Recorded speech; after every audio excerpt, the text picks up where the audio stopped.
Mark எழுதின சுவிசேஷத்துல 8ஆம் அதிகாரம் 37ஆம் வசனம் சொல்லுகிறது, மனுஷன் தன் ஜீவனத்துக்கு ஈடாக இனத்தை கொடுப்பான்.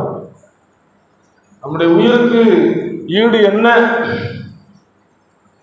என்று சொல்லி கேட்கும்போது ஒன்றுமே கிடையாது. உயிர் மிக மிக முக்கியம். ஒரு மாடு முட்டை வந்துச்சுன்னா முட்டிட்டு போது நினைப்போமா, குடலை வெளியெடுத்துரும், செத்து போயிடும்.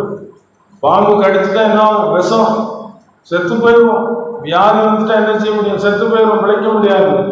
எவ்வளோ பணம் இருந்தாலும் சரி, எவ்வளோ மாட மாளிகை இருந்தாலும் சரி, எவ்வளோ தங்க நகைகள் போட்டிருந்தாலும் சரி, பட்டு செலவு கொடுத்திருந்தாலும் சரி, தப்ப முடியாது.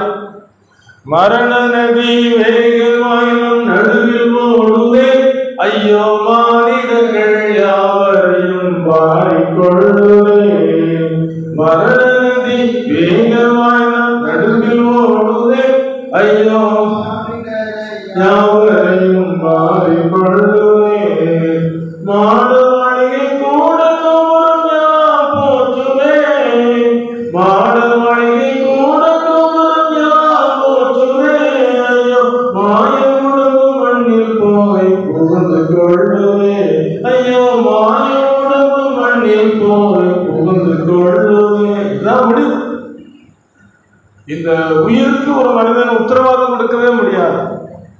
ஒரே ஒரு உத்தரவாதம் கொடுத்தார், தம்முடைய ஜீவனை கொடுத்து நம்ம மீட்டுக்கொண்ட ஆண்டவர், நாம் அக்கிரமங்களினால் பாவங்களினால் மறித்த நம்மை உயிர்ப்பித்தார். 2:4 சொல்லப்பட்டு 2:8 சொல்லப்பட்டு, கிருபையினால விசுவாசத்தை கொண்டு ரட்சிக்கப்பட்டீங்க, உயிர்ப்பிக்கப்பட்டிருக்கிறீங்க. அந்த உயிர்ப்பிப்பு எப்படி நடக்குதுன்னு சொன்னா, என்றைக்கு நம்முடைய இதயத்தின் கதவை திறந்து கொடுக்கிறோமோ, அந்த ஜீவன் நமக்குள்ள வரும்பொழுது, ஆண்டவர் சொன்னது போல யோவான் 10:10 திருடன் திருடவும் கொல்லவும் அழிக்கவும் வருகிறான் என்று வேறு ஒன்றுக்கும் வரும். நானோ அவைகளுக்கு ஜீவன் உண்டாயிருக்கும், அந்த ஜீவன் பரிபூர்ணப்படம் வந்தேன் என்று சொல்லுகிறேன். ஒரு நாள் ஒரு ஆஸ்பத்திரியில் ஒரு முதியவர் படுத்திருந்தார், ட்ரீட்மெண்ட் எடுத்துக்கிட்டு இருந்தார். அவருக்கு ரத்தம் தேவைப்பட்டது. உடனே சொந்தக்காரங்கெல்லாம் முன்னாங்க, நாங்கள் ரத்தம் கொடுக்குறோம்னு சொல்லி. ஒருவருடைய ரத்தம் பொருந்ததில்லை. ஒரு வாலிப தங்கச்சி பக்கத்து படுக்கையில் இருந்த நபருக்கு சாப்பாடு கொடுக்க வந்து போய்கிட்டு இருக்கான். அவருடைய காலத்தில் அந்த செய்தி எட்டப்பட்டது, முதியவருக்கு ரத்தம் கொடுத்தா அவர் பிழைச்சிக்கிடுவார், ஒருத்தர் ரத்தம் பொருந்தல் சொன்னாங்க. சொன்னவனே இந்த சகோதரி யோசித்தா, நம்ம ரத்தம் பொருந்தான் கொடுத்துலான்னு சொல்லி ஒரு இறக்கப்பட்டு ரத்தம் கொடுக்குறேன்னு சொன்னான். ரத்தத்தை டெஸ்ட் பண்ணி பார்த்தாங்க, ரத்தம் பொருந்துச்சு. பொருந்தினவுடனே ரத்தம் கொடுக்கறதுக்கு ஆயத்தப்பட்டு ரத்தத்தை கொடுத்து அவர் பிழைச்சிக்கிட்டார். பிழைச்சிக்கிட்டவுடனே அவருக்கு ஒரு பெரிய ஒரு சந்தோஷம். என்ன என்ன ஆனந்தம், என்ன என்ன ஆனந்தம் சொல்லக்கூடாதே. மன்னன் கிறிஸ்து என் பாவத்தை எல்லாம் மன்னித்து விட்டாரே. மன்னன் கிறிஸ்து என் பாவத்தை எல்லாம் மன்னித்து விட்டாரே. அவர் சிலுவையில் சிந்தின இரத்தத்தினாலே அந்த பாவங்கள் எல்லாம் மன்னித்து விட்டார். பாவம் மன்னிக்கப்பட்டதுனால அவருக்கு ஜீவன் வந்தது. என்றைக்கு ஒரு மனிதன் ஆண்டவருக்கு தன்னை ஒப்புக் கொடுக்கிறானோ, இதோ இருதயத்தின் வாசல் படி இருந்து கதவை தட்டுகிறேன், இருதயத்தின் கதவை திறந்து கொடுக்கும்போது உள்ளே பிரவேசித்து அவனுக்கு சுத்திகரிப்பு கொடு. நான் அவனோடு கூட போஜனம் பண்ணுவேன், அவன் என்னோடு கூட போஜனம் பண்ணுவான் என்ற ஒரு சுத்திகரிப்பை இருதயத்தில் கொடுக்குறேன். ஏன்னு சொன்னால், இந்த இருதய கண்ணாடி ஒரு புஸ்தகம் ஆச்சு பார்த்தீங்கன்னா, இந்த இருதயத்துக்குள்ள பொல்லாத தீட்டுள்ள காரியங்கள் காணப்படும்.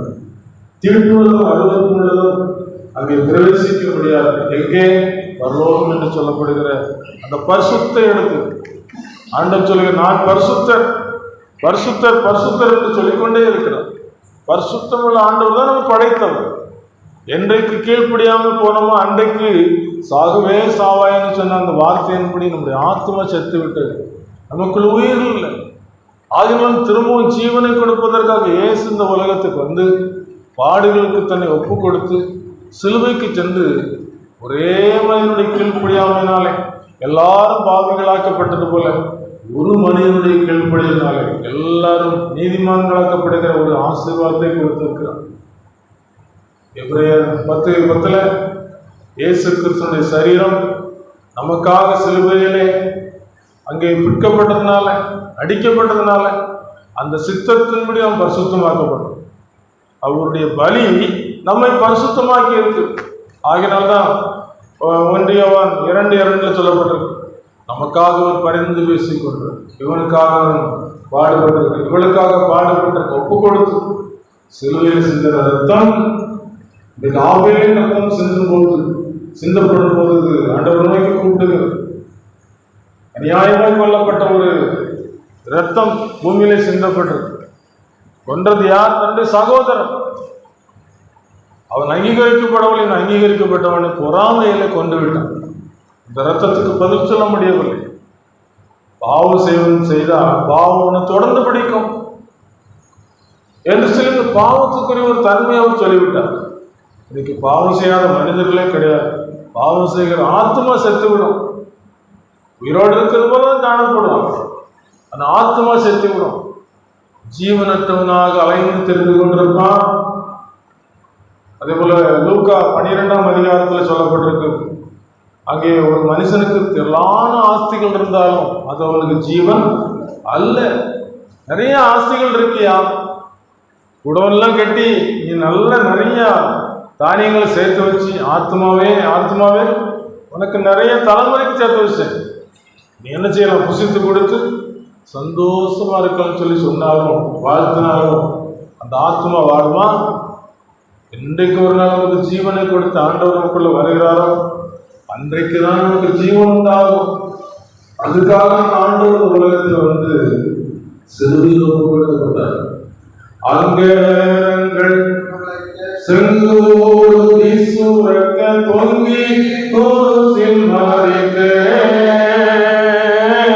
அங்கங்கள் துளைக்க செங்கோடு வீசுரக்க பொங்கி கோசில் மாறிக்க, போன் பங்க அனைத்தும் போக்கி தங்க அரண்மனை சிங்காசனத்தில் அமர்ந்த மகனே